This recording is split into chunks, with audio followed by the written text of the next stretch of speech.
Who is going to be the big man to play with Cooper Flagg for the next years to come? I'm talking about the next center for the Dallas Mavericks on today's Locked On Mavs.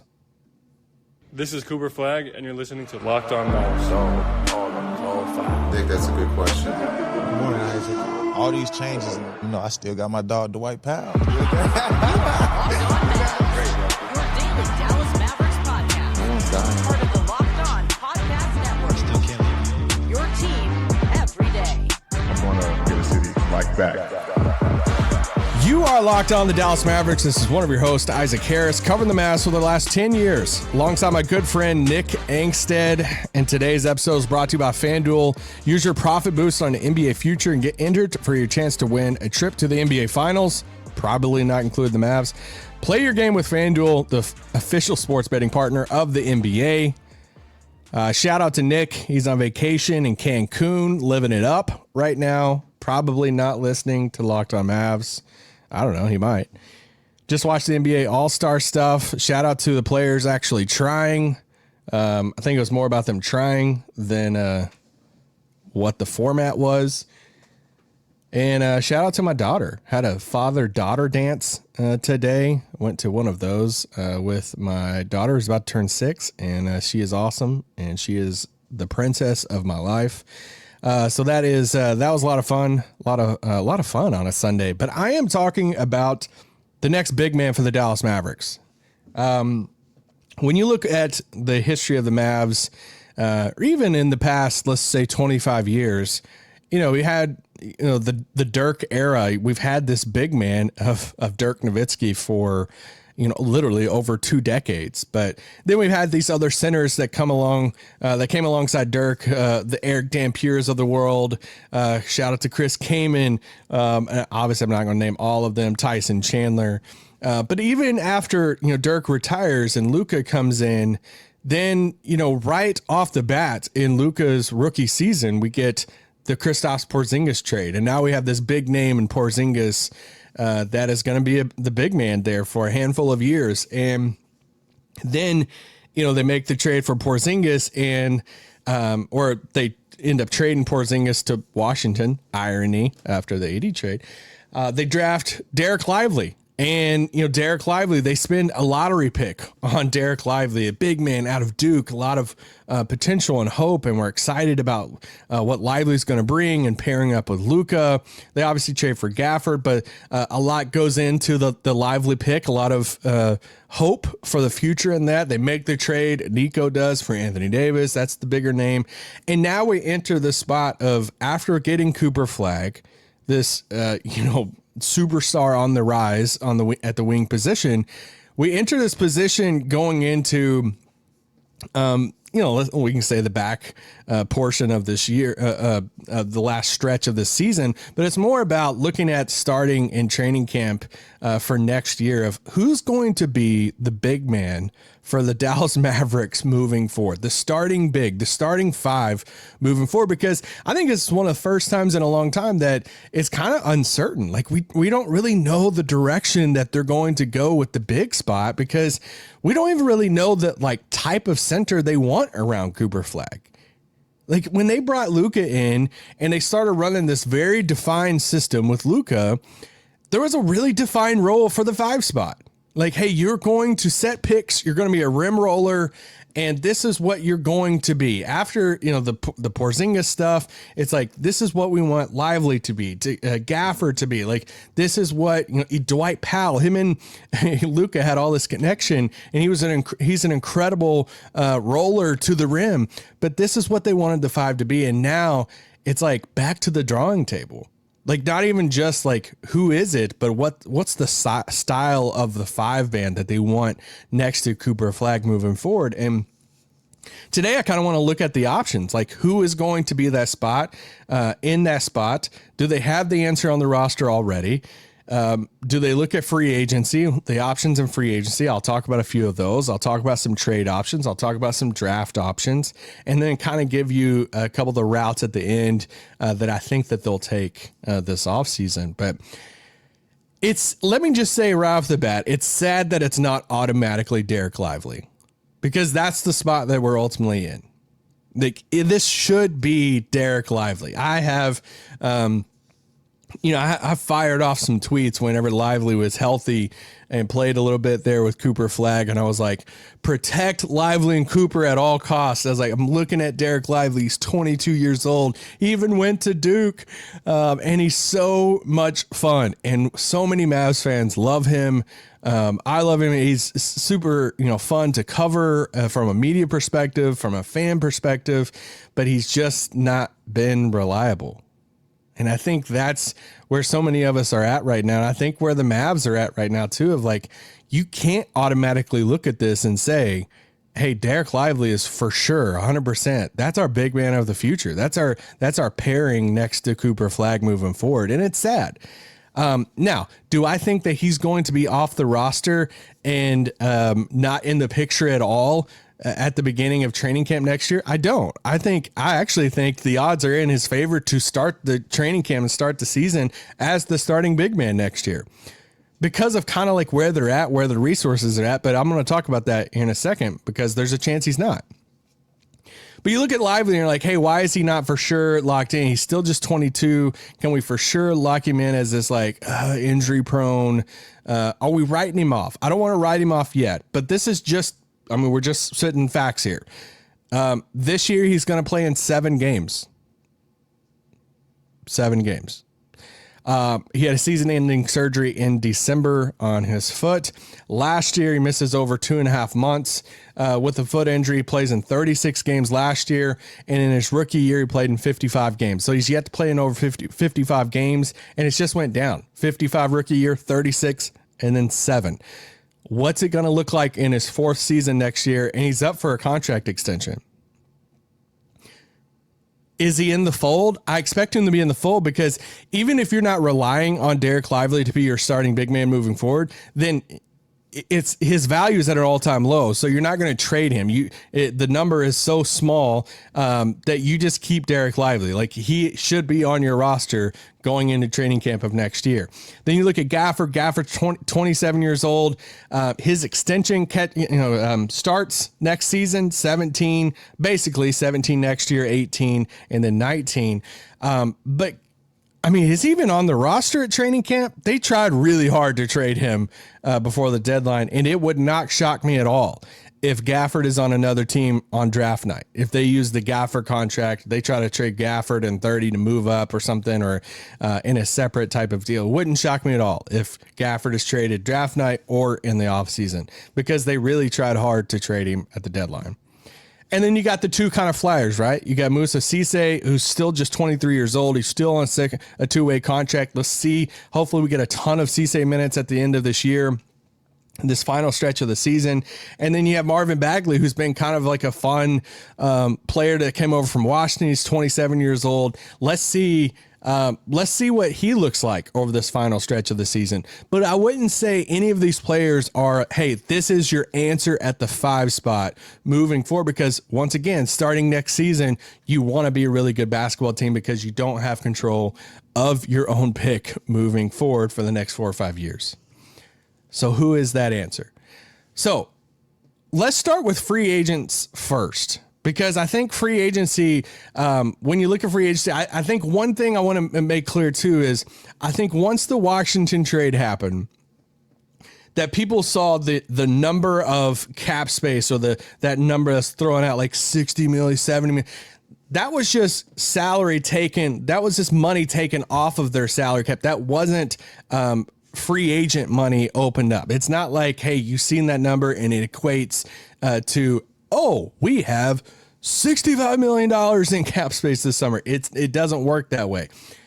But the way it's structured right now is they should, we'll see how some things unfold, especially come draft night. They should still have the opportunity to have the full access to the MLE, which is around that $14-15 million amount. So are there some free agent bigs that you go out this offseason and say, hey, the big route is who we want to target? And I want to mention a few names that are free agents this offseason that I think that they might make a call on coming up this summer.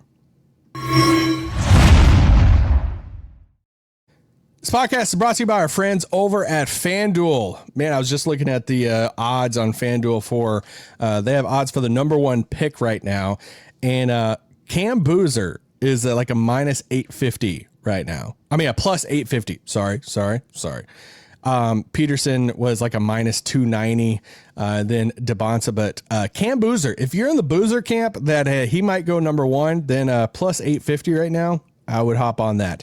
If you ever want to experience the NBA Finals live and in person, FanDuel is giving you the chance to turn that dream into a reality with the NBA sweepstakes. Here's how it works. Use a profit boost on NBA Future, and you'll automatically be entered for a shot to win an NBA Finals trip or two. That's right. Flights, tickets, the whole experience. Visit FanDuel.com to get started. Use your profit boost on an NBA Future and get entered for your chance to win a trip to the NBA Finals. Play your game with FanDuel, the official sports betting partner of the NBA. Shut it down! Let's go home! Talking to the Mavs, talking about the big man position, about to talk about some free agents. I just want to say shout out to everybody that's subscribed to our Discord, our text line.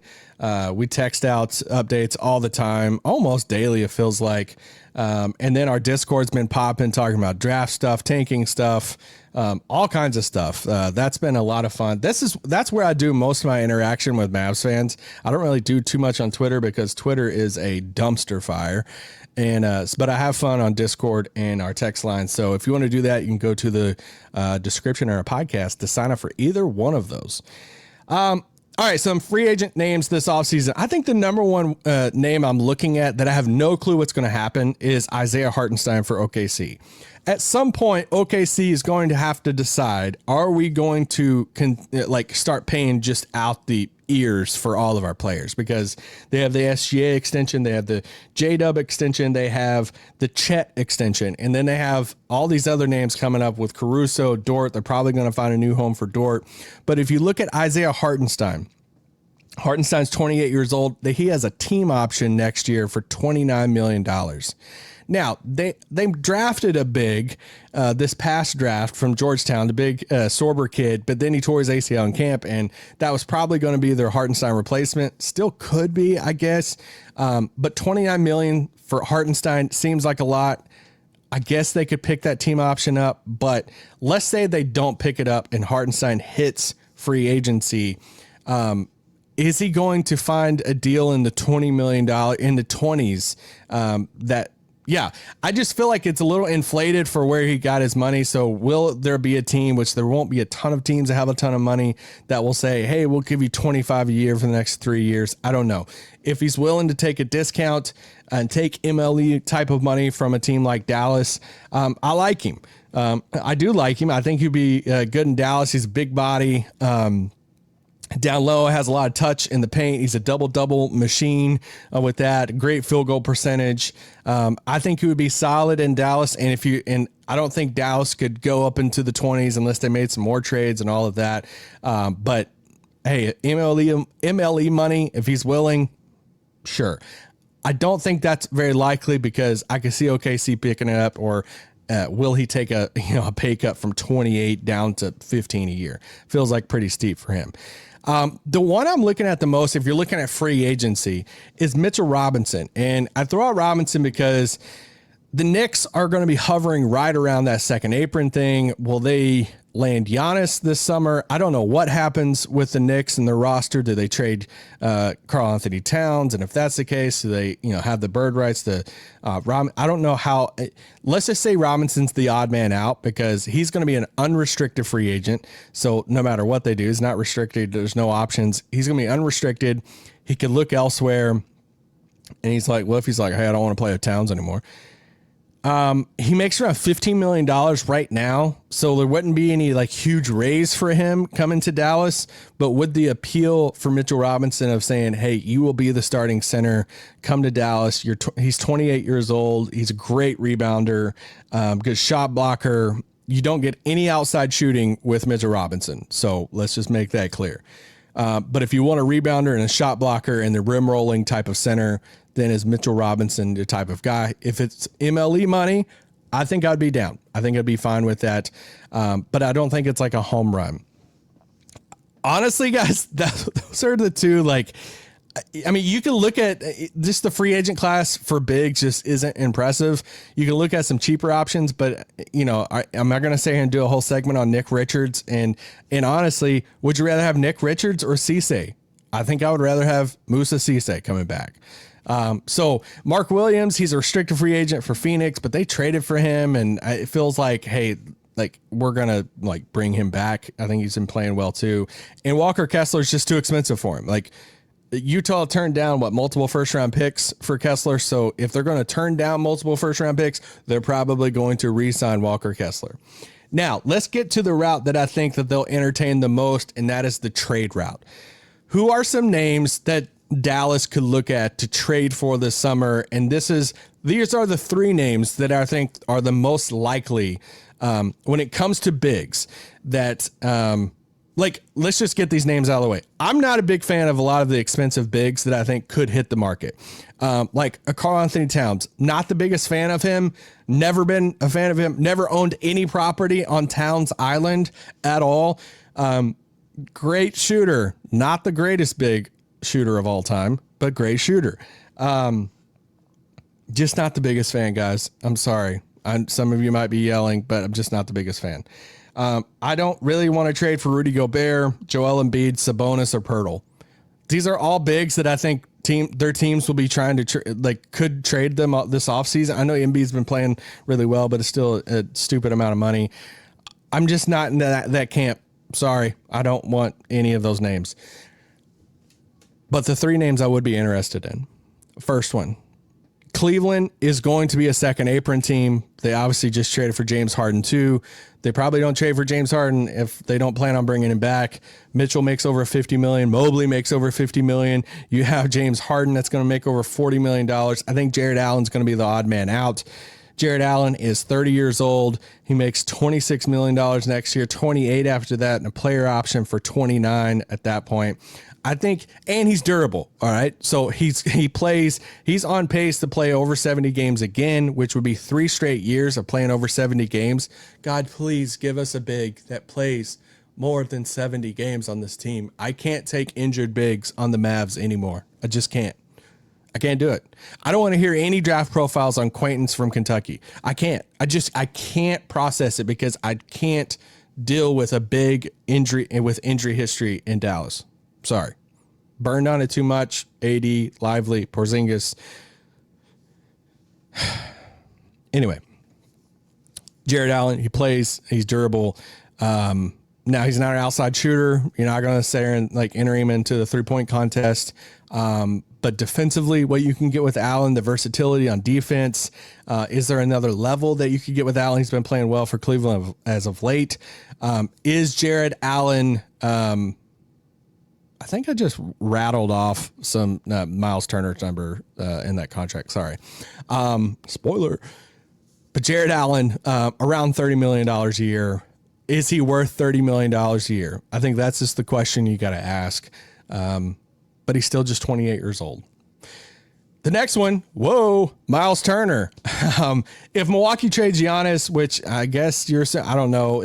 We could check Kalshi to see if he's going to get traded or not. But Myles Turner makes $26 million, then 28, and then 29 player option, that new contract with Milwaukee. If they trade Giannis, they're probably trying to go younger and rebuild and get picks or young players. And is this where Dallas says hey, we'll take a discount Myles Turner because you just don't want to pay him, over $26 million a year for the next 3 years. This one's kind of fascinating to me. We know all the Dallas connections for Turner, but this is your best shooter, as far as the big man. And this is where I'm like, what's the big fit next to Cooper? You could go back to college and say, all right, we saw him play with Malawach in college, this rim roller type of, lob threat big. You go back to high school and it's like, all right, you play with Derek Queen, who's Derek Queen. I'm not even going to try to define Derek Queen. Myles Turner, a pick and pop guy. Great outside shooter. The playing over 70 games. I was reading the wrong notes. Sorry. I read that for Jarrett Allen. But he's durable. He plays a ton of games. He's a shot blocker. He's not a big lob threat. that you're doing the rim rolling type of stuff, but he can play pick and roll. I would be fascinated by this. I think the number isn't bad, and I wonder what the cost would be. Like, I don't think it's, hey, I got to give up all these crazy picks to get Myles Turner, or I don't think you have to give up a Max Christie to get Myles Turner. Could you target Myles Turner in the aftermath of a Giannis trade and say, we want Myles Turner to be our next guy? The last sneaky one, and I mentioned him a little bit ago, is could you get Malawach at a discount? This is Cooper's guy, man, and they had fun in college. He's still super young. You're kind of this retooling around Cooper and finding these young guys. What's his status in Phoenix? Like, they're like 5th in the Western Conference right now. They're probably about to hand out a decent contract to Mark Williams.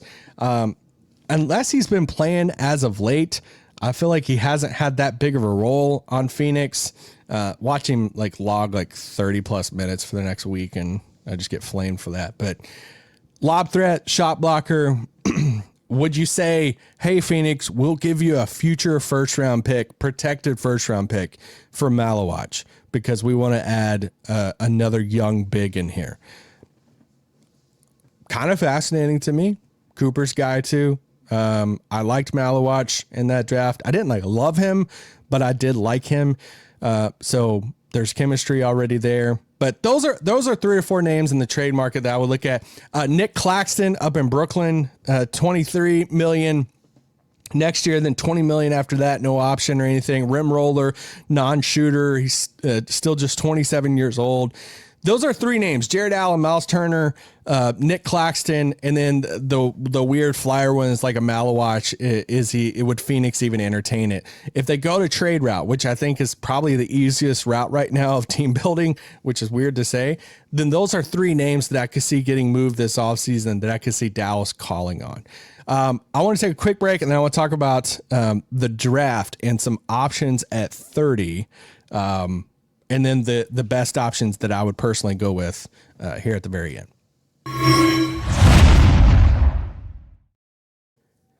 This podcast is brought to you by our friends over at Indeed. Let's go. I've hired somebody off Indeed, and it was one of my best hires I've ever made.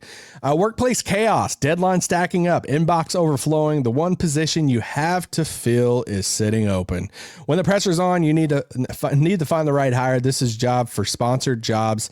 Indeed Sponsored Jobs helps you reach the people who actually fit what you're looking for: skills, experience, location. So you're not just hoping the right candidate stumbles across your post. And here's the stat that says it all. In the minute that I've been talking to you, companies like yours made 27 hires on Indeed, according to Indeed data worldwide. So if you're hiring, spend less time searching and more time interviewing candidates who check all your boxes with Indeed Sponsored Jobs. Spend less time searching and more time actually interviewing candidates to check all your boxes. Less stress, less time, more results. When you need the right person to cut through the chaos, this is a job for Indeed Sponsored Jobs. And listen to the show will get $75 sponsored job credit to help get your job to the premium status it deserves at Indeed.com/podcast. Just go to Indeed.com/podcast right now and support your show by saying you heard about Indeed on this podcast. Indeed.com/podcast. Terms and conditions apply. Need to hire this job for Indeed Sponsored Jobs. This podcast is also brought to you by our friends over at TurboTax. Guys, it is tax season, and it doesn't have to take over your life. This year, TurboTax is making it easier than ever just to hand things off and move on with your day. TurboTax Full Service. You can have your taxes done for you by the trusted local experts, start to finish, without the stress or the guesswork. Instead of spending hours trying to figure out forms, oh gosh, that's so annoying. You can meet with your local TurboTax expert in person or connect online. You can upload your documents, go about your day, get updates right in the TurboTax app. For a limited time, you can get your taxes done by local TurboTax experts just for $150 all in. If a TurboTax expert didn't file for you last year, just file by February 28th. Take taxes off your plate. Get back to your life. Visit TurboTax.com/local to book your appointments today. Shut it down! Let's go home!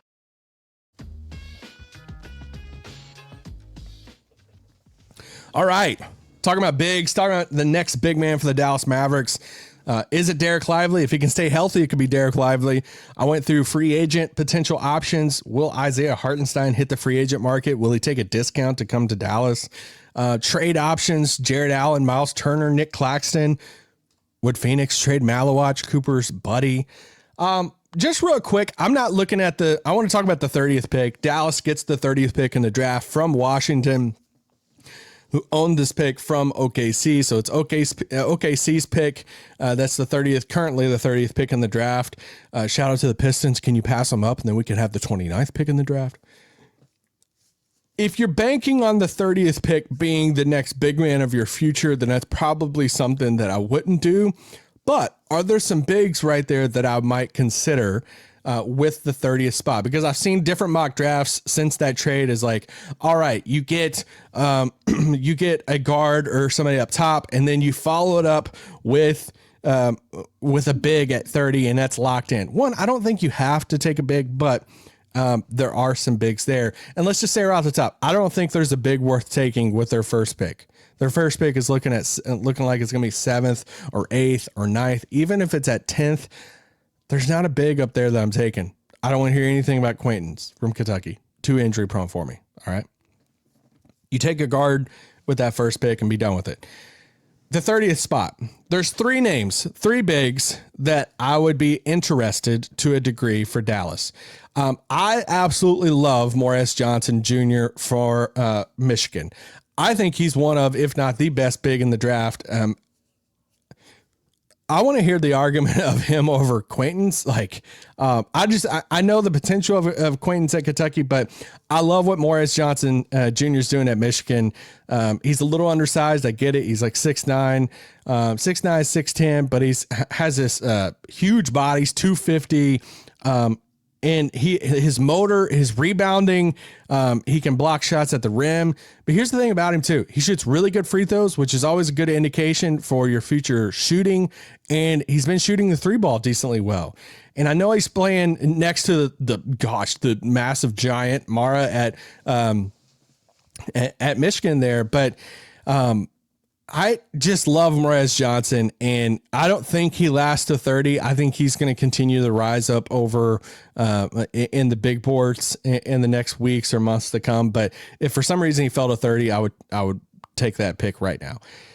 The other 2 names that I think very well could be there at 30 is Vesar at UNC. A lot of you know I've been a UNC fan for a while. I was a UNC fan when I was younger, just because Jordan and Vince Carter went to UNC.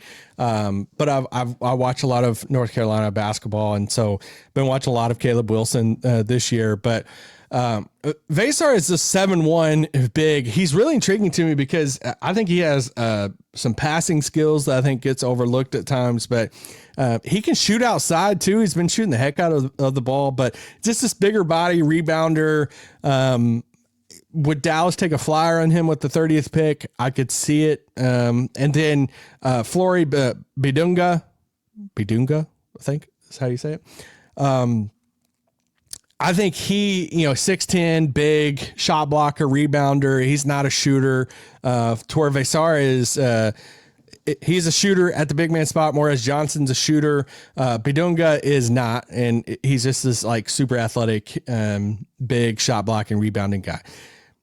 If Dallas takes one of those guys with the 30th pick, sure, why not? I think your why not in that is like, if you're going into next season and you have Dereck Lively, let's say Gafford's on the roster, and Cisse is like your third, like one, I actually like Cisse. So I think if Cisse is willing to come back next year on a cheaper deal or like a minimum type of deal, I would bring him back. I like a lot of what Cisse brings. He's 23. Would you rather have Cisse or Bidunga or Vesar at UNC? That's where it gets a little, because it's like how many of these like development bigs are you going to have on your roster? You need some like top end bigs to be in your actual rotation right off the bat. So Morris Johnson, I have a level above them. I like him a lot. So there's definitely some bigs there at the 30th spot that if they want to spend a pick on that, on a big there, there'll be some names that they very well could. The route that I think that they'll go, I think that they ride into next season with Dereck Lively as their starting big man. Yes. I think Dereck Lively is their starting big man in training camp. Gafford, I expect him to be gone this offseason just because that they try to trade him so much at the trade deadline. I expect this is where somewhere through there what I expect. I expect Dereck Lively to be the penciled in starter at training camp. I expect them to go out and try to trade for another big and then to bring some combination of Cisse and maybe a pick at the 30th spot for another big. I think that's probably the route I'd go right now. I could also see them going out and trading for a Jarrett Allen or a Myles Turner or Nic Claxton, and then having Lively as like the bonus on top of that. And they trade Gafford. So it's something like, hey, next season, our starting big man is Myles Turner. With off the bench, it's Dereck Lively and Moussa Cisse, and Dwight Powell's back. I don't even know. I know I went this whole pod, didn't even talk about Dwight Powell, but he's not the center of the future. Sorry, Bobby. Would you be happy with that? Would you be happy with Myles Turner as your starting big with Lively and Cisse off the bench? Or it's, Jarrett Allen, Lively, and Bidunga as the development big off the bench? Whether at some point they got to add more bigs to the roster because they just have to, especially if they go and trade Gafford this offseason. Who's going to be the next big that plays with Cooper Flagg moving forward? I would love for it to be Lively, but do they go out this summer and say, hey, it's time to go shopping for the big that's going to combine with Cooper moving forward? We'll be back with one more thing later on today, talking more about other options at pick 30, because it's not just bigs. And honestly, there's some other wings and stuff at pick 30 that I kind of hope they swing for more than big. Coming up on later on today's One More Thing. Peace out. Boom.